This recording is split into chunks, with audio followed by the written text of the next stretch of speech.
मन अति प्रसन्न है मेरा। गुदगुदी हो रही है सोचकर मन में, मेरा भरत राजकवि होगा। ये कैसी बातें कर रही हो? क्यों? अरे गुण और लक्षणों के आधार पर ही तो पद मिलता है।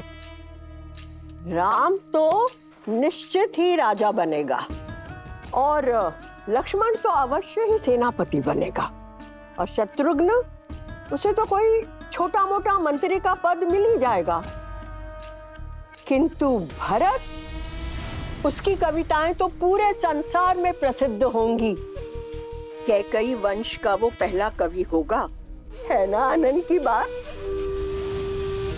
ऐसा कुछ नहीं है। भरत भी ऋषि वशिष्ठ से शिक्षा लेकर लौटा है। साहस और पराक्रम और वीरता में वो बिल्कुल अपने भाइयों जैसा है। रहने दो कैकई, इन हाथों से तुम्हें और युद्ध जीत को पाल पोस कर बड़ा किया है, और मैं एक दृष्टि में देखकर बता सकती हूँ कि किसमें सत्ता संभालने की क्षमता है और किसमें नहीं। और वैसे भी कैकई, जैसा तुम चाहती थी वैसा ही तो बनकर आया है तुम्हारा पुत्र, राम की छाया। किंतु कभी सोचा है कि जब सूर्य सामने हो तो छाया को कोई नहीं देखता? बस मंत्रा, बस, अब एक शब्द और नहीं।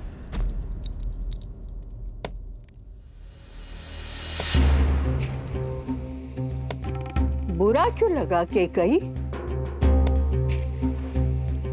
तुम तो अवध की रानी हो, राम की माँ हो। मैं तो आज भी तुम्हारी दासी मंथरा हूं, तुम्हारी शुभ चिंतक। मंत्रा, अब एक शब्द और नहीं। निकलो यहां से, और एक काम करना, आज रात तुम बाहर ही सोना। जाओ यहां से। मैं चली जाऊंगी कैकई, मैं तो श्वान हूं, कुकर। मैं वहां आंगन में रहकर भी तुम्हारी रखवाली करूंगी कैकई। पर कब तक? मेरे बाद कौन तुम्हें संभालेगा? वो पुत्र जो राम की छाया बन गया है, या वो पति जो राम का दास है? एक शब्द और नहीं मंत्रा, निकलो अभी यहां से।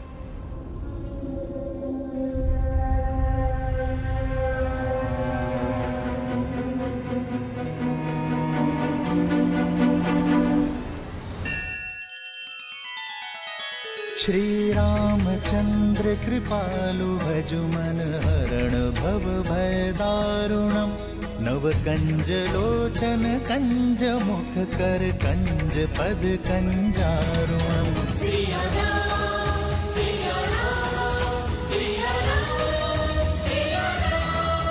आदर्श और मर्यादा की है ये कथा महापावनम। काट मद श्री से मिला दे श्रीमद् रामायणम, श्रीमद् रामायणम।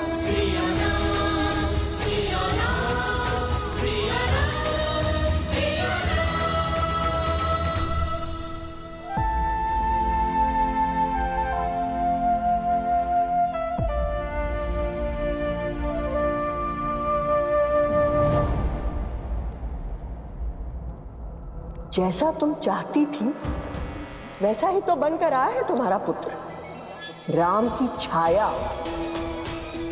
जब सूर्य सामने हो तो छाया को कोई नहीं देखता। मेरे बाप, कौन तुम्हें संभालेगा? वो पुत्र जो राम की छाया बन गया है, या वो पति जो राम का दास है?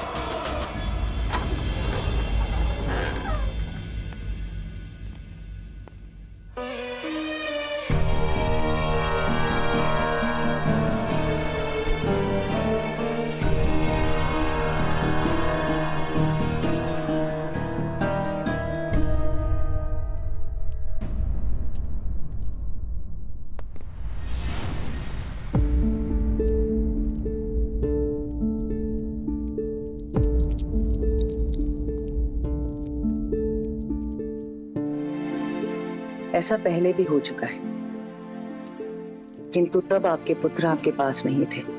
अब तो आपके पुत्र आ गए हैं, अब क्यों नहीं सोए? वर्षों से प्यासी इन आंखों को तृप्त कर रहा हूं कैकेयी। किंतु तुम क्यों नहीं सोई? क्योंकि आज भी इनके भविष्य के सपने मेरी आंखों में है। महाराज, चलिए ना, उपवन में चलते हैं, थोड़ा भ्रमण करते हैं। चलिए ना।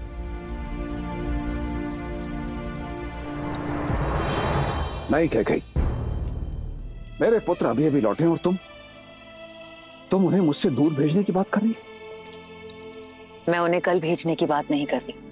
1-2 मास उनके स्नेह का आनंद उठाने के पश्चात हमें कठिन निर्णय लेना होगा महाराज। नहीं कैकेयी, ये वियोग मेरा हृदय तोड़ देगा। अयोध्या के सुयोग के लिए ये वियोग आवश्यक है महाराज। वो बरगद का पेड़ देख रहे हैं? आपने ही उसे उसके पिता की छाया से दूर किया था ताकि वो पनप सके, किंतु अन्य पौधों का क्या?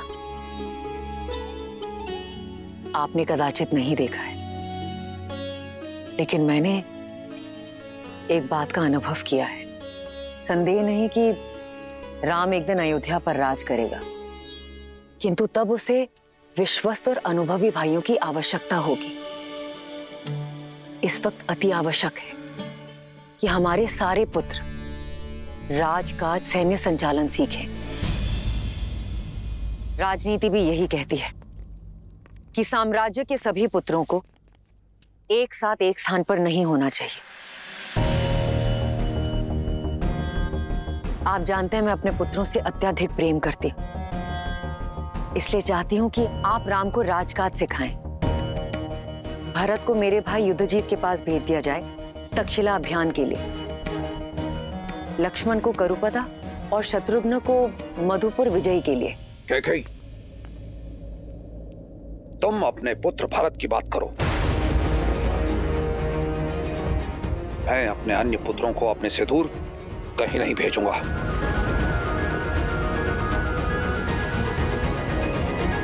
क्या कहा आपने? केवल मेरा पुत्र भरत, अर्थात भरत के अतिरिक्त मैं किसी की माता नहीं? कैकेयी, तुम मेरी बात का अनुचित अर्थ निकाल रही हो। मैं आपके शब्द और अर्थ दोनों समझ गई हूं महाराज।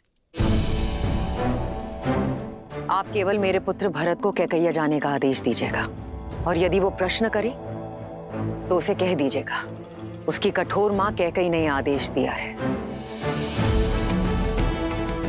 और हां, दर्पण दिखाने के लिए धन्यवाद महाराज,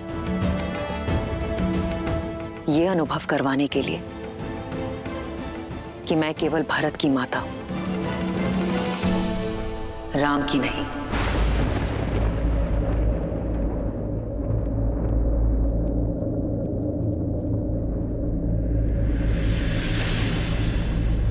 कैकेयी,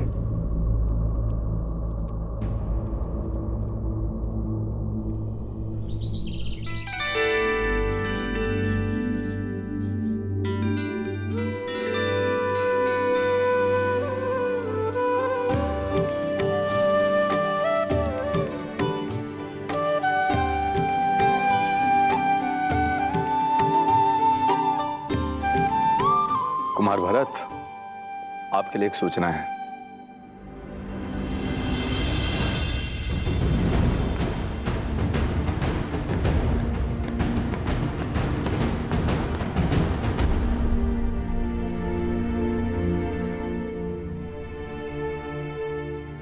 तुम भीतर आ सकते हो भरत। ये मैं क्या सुन रहा हूँ माँ? पिताश्री ने मुझे कैकैया भेजने का आदेश दिया है। ये तो बहुत अच्छी बात है। अपने नानाश्री और मामाश्री को मेरा प्रेम और प्रणाम देना। माँ, पिताश्री ने कहा है कि ये सब आपकी इच्छा है। आप मुझे अयोध्या से दूर क्यों कर रही हैं माँ?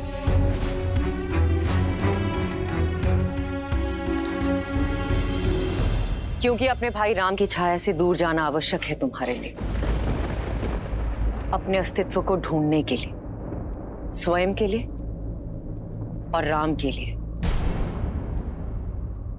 अपनी निर्दयता राम भैया पर मत थोपिए माँ। आपका द्वेष किससे है? राम भैया से या मुझसे? द्वेष? राम मेरा ज्येष्ठ पुत्र है, गर्व है वो मेरा। और तुम्हें मैंने अपनी कोख से जन्मा है, अस्तित्व हो तुम मेरे। भूल कर भी कभी मत सोचना कि मैं अपने पुत्रों से द्वेष कर सकती हूं, परंतु अपने स्वार्थ के लिए, अपने प्रेम के लिए, उनके भविष्य को कभी दांव पर नहीं लगा सकती। देखो स्वयं को भरत, कैसे टूटे हुए, लाचार दिख रहे हो। देखो मुझे, तुम अयोध्यापति नरेश दशरथ के पुत्र हो, अश्वपति के नाती हो, तुम कैकेयी के भरत हो, राम के भाई हो तुम। यदि मेरे ये सब कहने के पश्चात भी तुम्हें लगता है कि मेरी दृढ़ता, मेरा स्वार्थ है और मैं निर्दयी हूं और इस कारण तुम मुझसे घृणा करना चाहते हो, तो मुझे ये भी स्वीकार है भरत।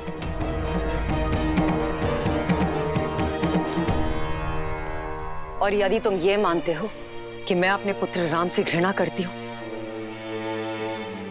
तो ये भी मान लो, किंतु मैं किसी मां,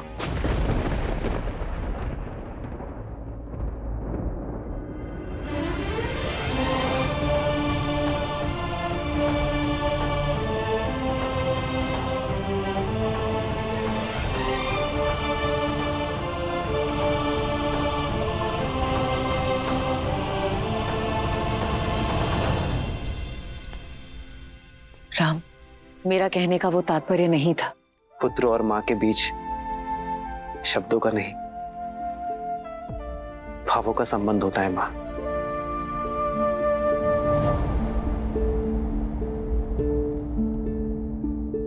और ये बात मेरा भोला भरत भले ही ना समझे, पर मैं अच्छे से समझता हूं।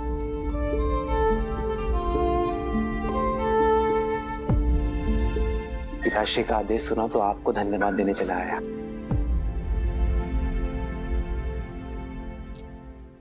मां ने जो बात कही है वो मैं कब से अनुभव कर रहा हूं भरत, और तुम्हारा आत्मविश्वास बढ़ाने का प्रयास भी किया है मैंने, पर कभी सफल नहीं हो पाया। जानते हो क्यों? क्योंकि मैं भाई हूं। मां ने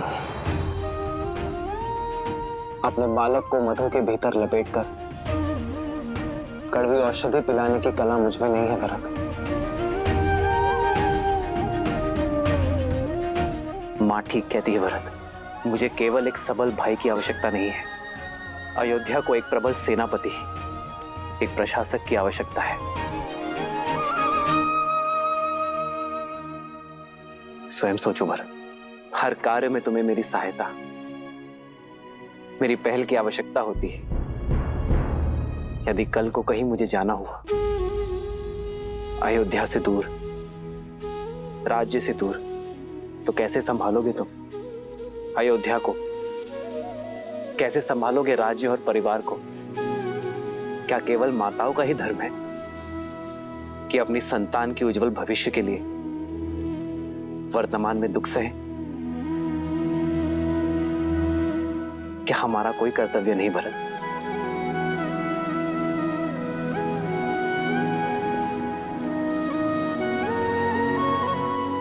मेरी मां मुझसे कभी घृणा, कभी द्वेष कर ही नहीं सकती, क्योंकि मेरे लिए वो स्वयं उस पुत्र से दूर रहने को सज्ज है जिसे उन्होंने जन्म दिया।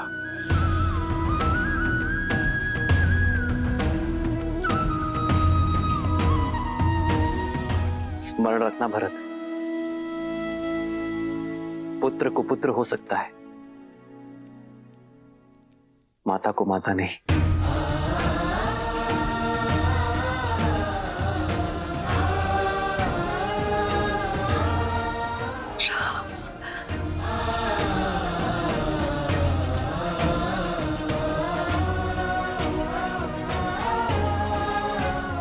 मुझे क्षमा करना माँ, मैं जाने को सज्ज हूं।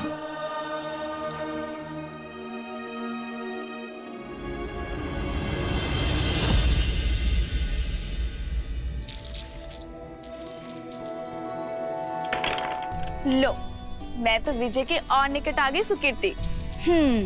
इतनी सरलता से मैं आपको जीतने नहीं दूंगी, क्योंकि मेरी बारी अभी शेष है।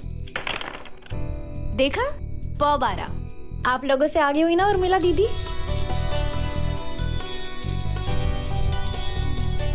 पर सब मुझसे पीछे ही हो। हारने के लिए सच होना मानवी।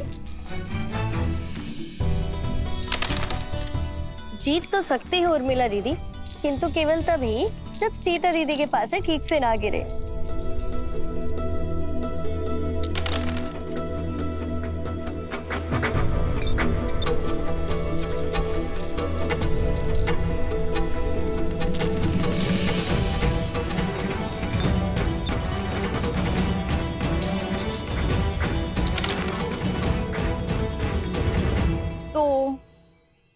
मैं तो हार गई और मैं जीत गई। देखा सीता दीदी, आप फिर से जानबूझ के हार गई ना। आप हमेशा यही करती है, गार की जैसी विदुषी को अपने ज्ञान से हरा देती हैं और अपनी बहनों के सामने हमेशा हार जाती हैं। क्योंकि तुम्हारी जीत मेरी जीत है, और अपनों से हारने में जो सुख मिलता है ना, वो 100 विजयों से भी अधिक है।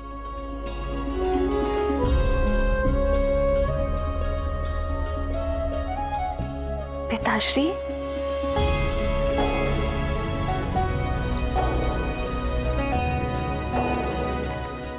प्रणाम पिताश्री। दीर्घायु भव। मुझे सीता से कुछ एकांत में बात करनी है।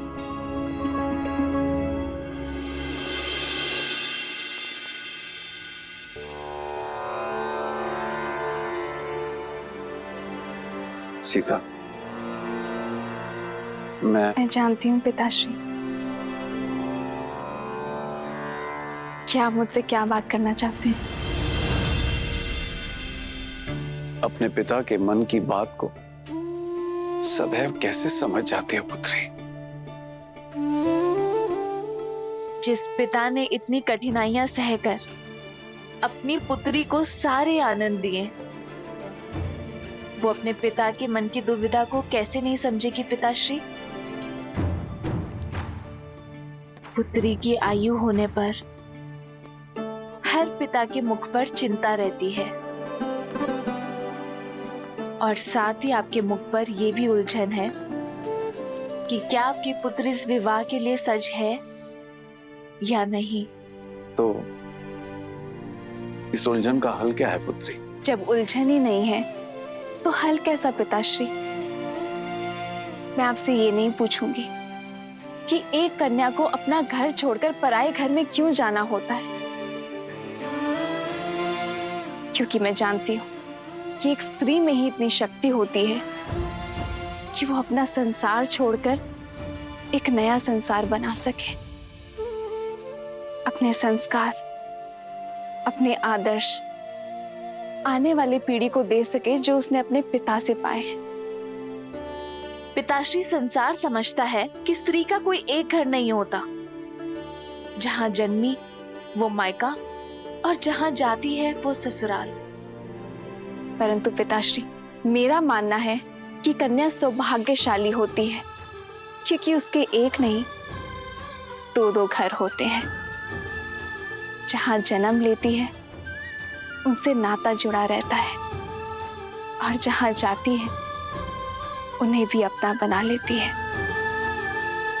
मैं तुम्हें विश्वास दिलाता हूं पुत्री, मैं तुम्हारे लिए सुयोग्य वर ढूंढूंगा, तुम्हारा स्वयंवर रखूंगा। मैं भारत के सबसे पराक्रमी, सबसे समृद्ध राजकुमारों को निमंत्रण भेजूंगा। किंतु पिताश्री, इस स्वयंवर में मैं अपना वर किस आधार पर चुनूंगी? किसके पास कितनी धन संपत्ति है ये देखकर, या किसकी सेनापति शक्तिशाली है इस चुनौती पर? पिताश्री, विवाह सेना संपत्ति से या राज्य से नहीं होता है ना?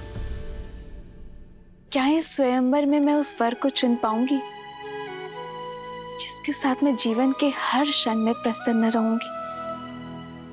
तुमने तो एक उलझन से निकालकर दूसरी उलझन में डाल दिया पुत्री।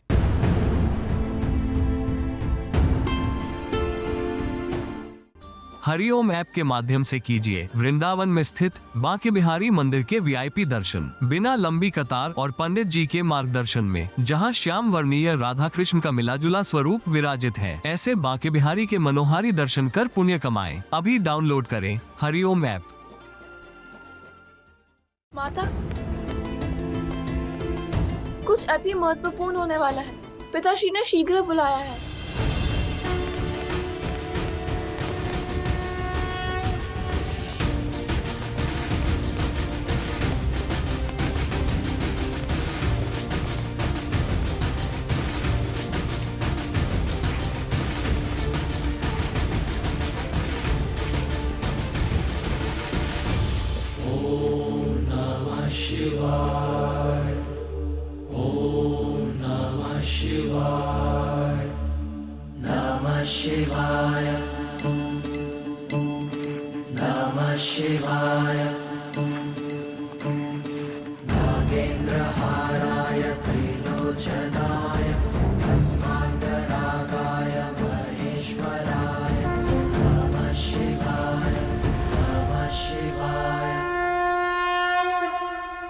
हे महादेव,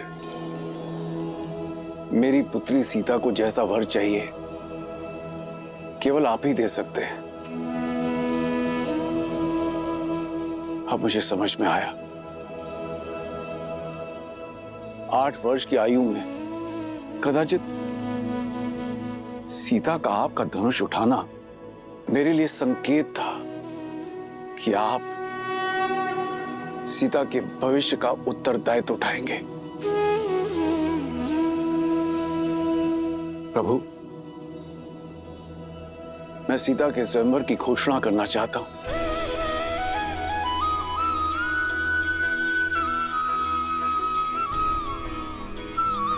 वर का चयन आपकी शक्ति और आपके न्याय का प्रतीक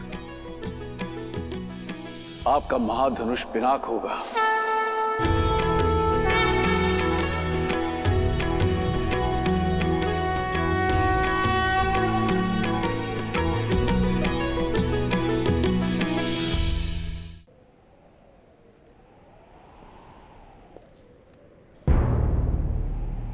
मैं अपनी पुत्री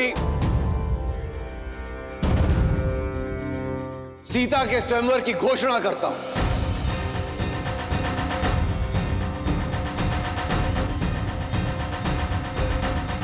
जो व्यक्ति महादेव का धनुष उठाकर उस पर प्रत्यंचा साधेगा, वही व्यक्ति मेरी पुत्री सीता का वर होगा।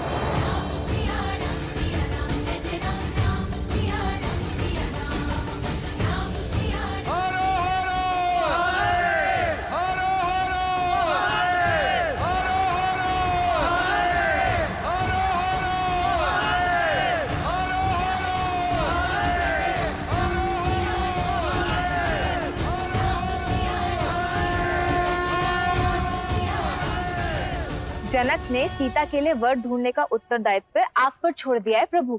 सत्य तो यह है देवी कि मिथिला में अपने इस उत्तरदायित्व को निभाने का प्रबंध मैंने कई वर्ष पहले ही कर दिया था। कैसे, बताइए ना, कैसे ढूंढेंगे जनक राम को? जो सच्चे मन से राम को खोजना चाहें, राम तो उन्हें मिल ही जाते हैं। और वैसे भी संसार में ऐसा कौन है जो राम को खोजना नहीं चाहता?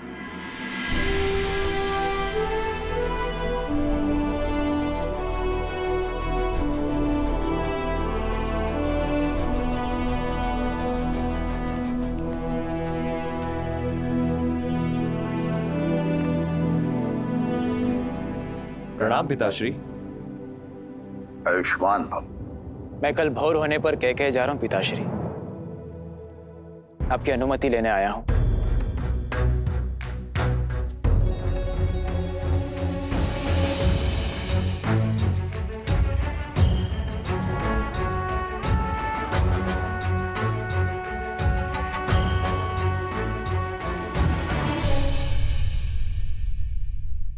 और शत्रुघ्न, तुम कहां जाने के लिए सज्ज हो? पिताश्री, भरत भैया को मेरी आवश्यकता होगी और फिर मेरा भी मन है कि मैं मामा के देश का भ्रमण कराऊं। शत्रुघ्न का निर्णय अच्छा है पिताश्री। 1 से 2 सदा श्रेष्ठ होते हैं। यदि आपका मन हो तो मैं जाऊं पिताश्री।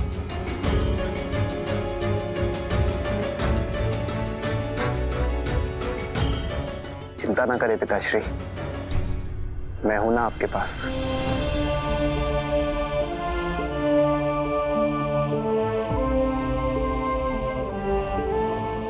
अनुमति है।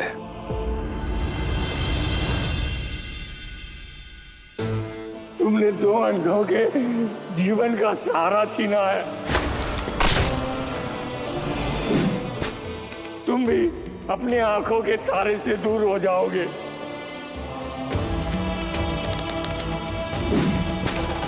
अपने धर्म रक्षक पुत्र के वियोग में तरस तरस कर मरोगे तुम।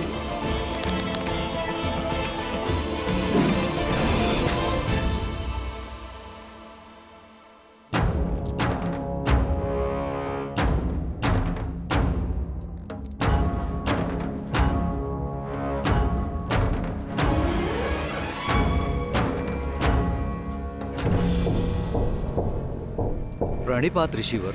आपके महाराज दशरथ कहाँ हैं? मुझे उनसे भेंट करनी है, शीघ्र, अतिशीघ्र। परंतु ऋषिवर, आपका परिचय? आर्य, आप इतनी रात्रि में क्या कर रहे हैं आर्य? अभ्यास। प्रयास कर रहा हूं कि अपने आप को युद्ध के लिए सज्ज रखूं। जानती हूँ आपका तेज और शौर्य ढल नहीं सकता आर्य, परंतु आयु ढलती है। अब राम का समय है। युद्ध अयोध्या को पुकारेगा तो उत्तर देने की बारी राम की है। वही तो कारण है, मैं राम से दूर नहीं रह सकता। भय कि कहीं भरत और शत्रुघ्न की भांति राम पुनः उससे दूर ना हो जाए। महाराज की जय हो। महाराज, इस समय कष्ट देने के लिए क्षमा चाहता हूं, पर ऋषि विश्वामित्र पधारे हैं।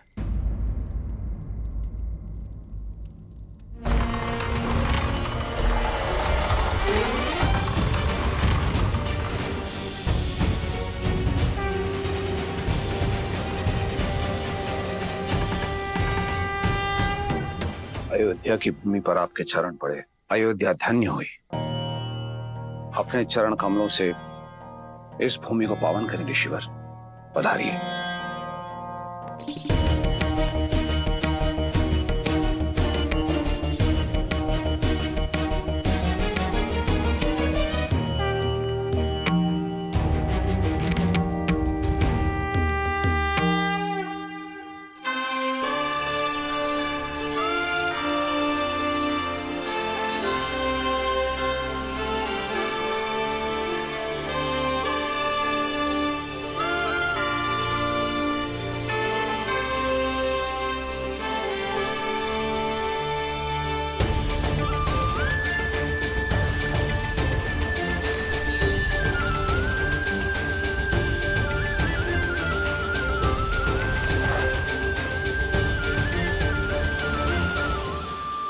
ऋषिवर, मेरा पुत्र अभी अभी शिक्षा प्राप्त करके लौटा है, इसे आशीर्वाद दें।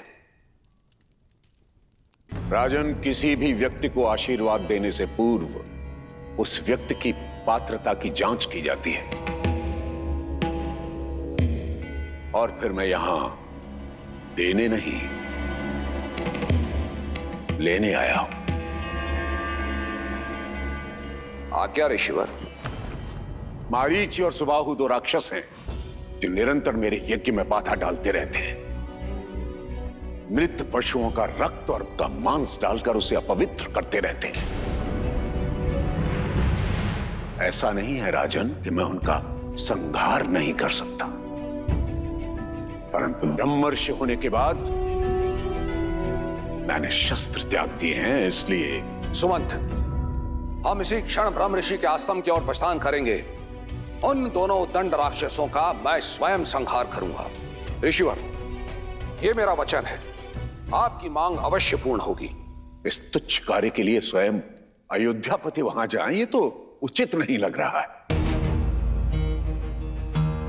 मुझे न तो आपकी आवश्यकता है और ना ही आपकी सेना की।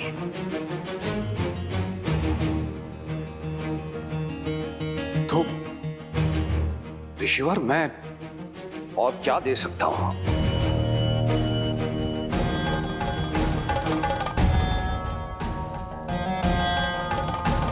राम राम राम।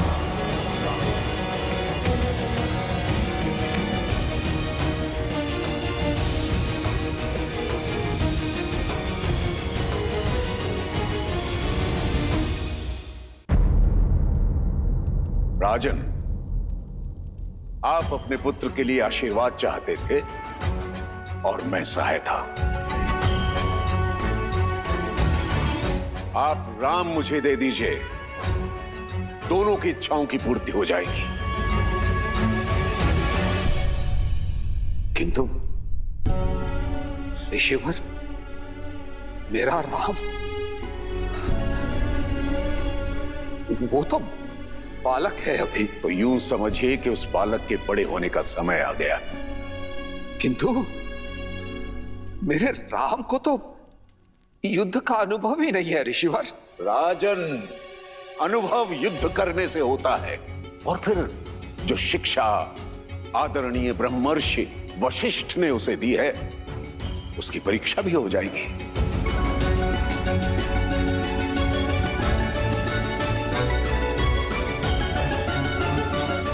तो ऋषिवर, मैं राम को अपनी सेना में सम्मिलित कर लेता हूं। ये तो ठीक रहेगा ना? राजन, क्या मैंने अपनी बात स्पष्ट नहीं की? मुझे आप नहीं, राम चाहिए।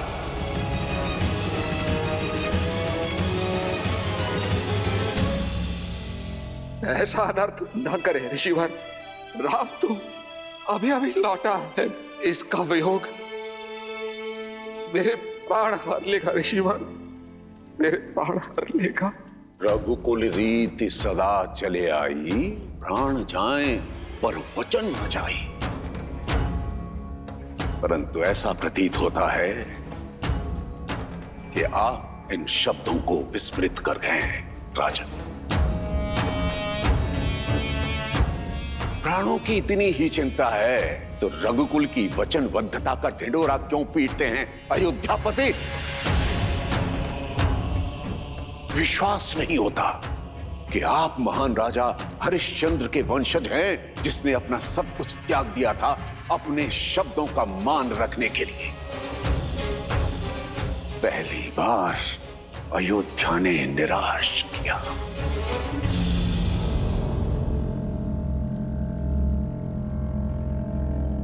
महाराज दशरथ, आप तो अपनी रानियों और राजकुमारों के साथ सुखमय जीवन व्यतीत कीजिए, मेरा क्या है। मैं तो सहायता के लिए किसी दूसरे द्वार को खटखटा लूंगा, परंतु आज के बाद कभी मत कहिएगा प्राण जाए पर वचन न जाए। ऋषिवर, हरे ब्रह्मर्षि,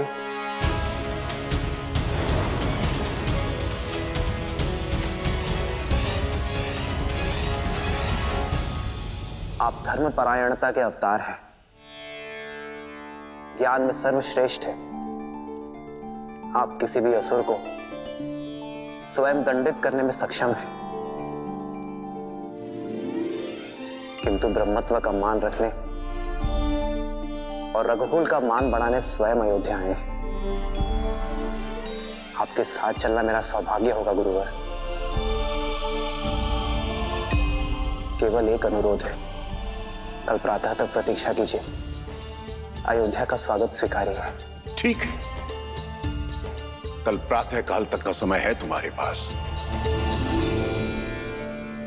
जैसे ही कल का सूर्योदय होगा, अयोध्या के मान का उदय होगा अथवा उसके तेज का अस्त होगा।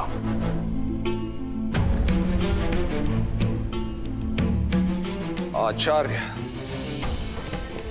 पिताश्री, पिताश्री।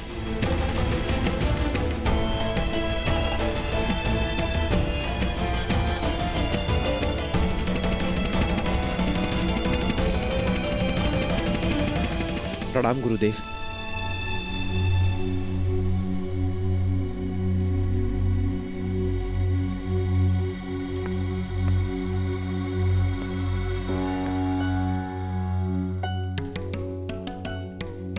आपके यहां आने का कारण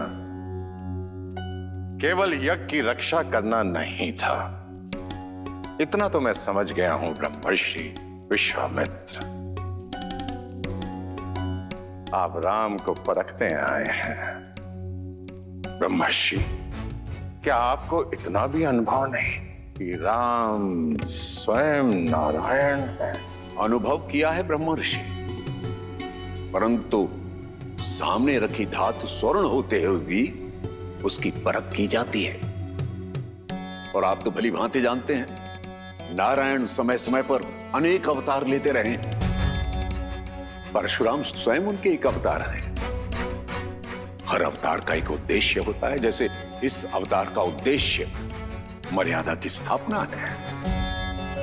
परंतु रावण के अंत के लिए राम की पात्रता को जांचना मेरा कर्म है, और यदि वे नारायण के पूर्णावतार हैं तो उन्हें उनकी यात्रा के लिए मार्ग प्रशस्त करना मेरा धर्म है।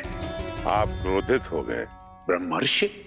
मैं आपसे क्रोधित नहीं हूं, मैं उस विघ्न से क्रोधित हूं जो राजा दशरथ ने खड़ा किया था।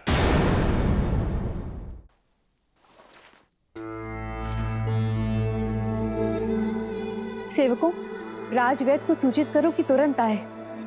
पिताश्री।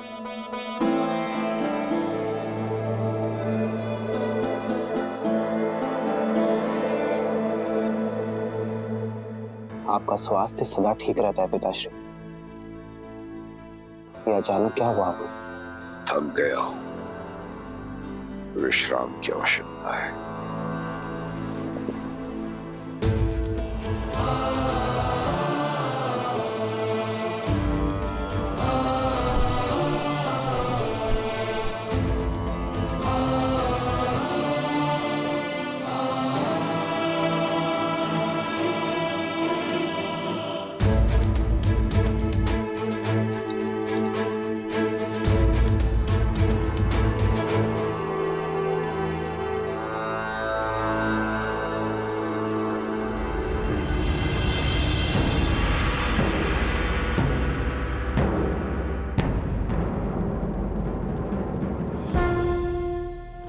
प्रणाम आचार्य। महाराज दशरथ की ठीक नहीं है आचार्य, कोई कुंठा है उनके मन में। तुम्हें क्या प्रतीत होता है? ऐसा क्या है? यही प्रश्न मुझे आपसे करना है आचार्य। पिताश्री का ऐसा व्यवहार मैंने कभी नहीं देखा। एक ऋषि को उसकी मनचाही सहायता देने में इतना संकोच क्यों? मैंने पहले भी कई बार अनुभव किया है आचार्य। पिताश्री हम लोगों से दूर होने की बात से ही सिहर जाते हैं। जो व्यक्ति देवासुर संग्राम से नहीं डरा, वो अचानक दो राक्षसों से अपने पुत्र के सामने की बात को लेकर भयभीत क्यों है? आपने तो उन्हें बालपन से पाला है, उन्हें शिक्षित किया है, मेरी माताओं से अधिक आपने उन्हें निकट से देखा है। एक पुत्र होने के नाते मेरा यह कर्तव्य है आचार्य कि मैं अपने पिताश्री के मन के भय को दूर कर सकूं। बोलिए आचार्य, उनके भय का कारण क्या है? भय के बिना प्रेम निभता नहीं है, पर प्रेम ही सबसे बड़े भय का कारण है। उनका भय तुम हो राम। तुमसे बिछड़ने का भय है जो तुम्हारे पिता को दुर्बल बना देता है। उन्हें मोह है राम अपनी संतान से, विशेषकर तुमसे राम। आप तो आचार्य हैं, उनके पिता समान, उनके गुरु भी आप ही हैं। तो क्या आप उन्हें इस व्यथा से दूर नहीं कर सकते? कई बार रोग का कारण ही उसकी औषधि होता है राम। दशरथ का रोग भी तुम हो और निदान भी भय की काट विश्वास होता है राम। अब देखना है कि राम अपने पिता को वो विश्वास दिला पाता है या नहीं। प्रश्न दशरथ के धर्म का नहीं, राम के कर्म पर है।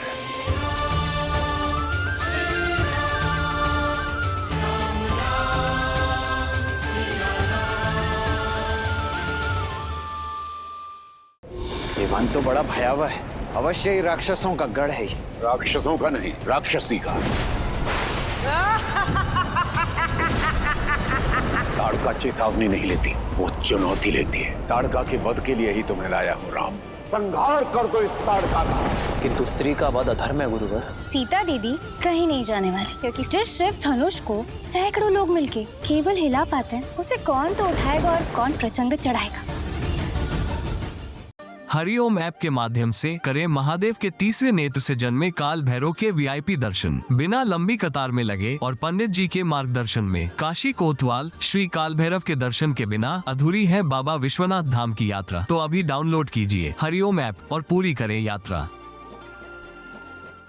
श्रीमद् रामायण के सभी एपिसोड्स फ्री देखने के लिए हरिओम ऐप डाउनलोड करें एंड्रॉइड के प्ले स्टोर या iOS के ऐप स्टोर से, या हरिओम यूट्यूब चैनल सब्सक्राइब करें।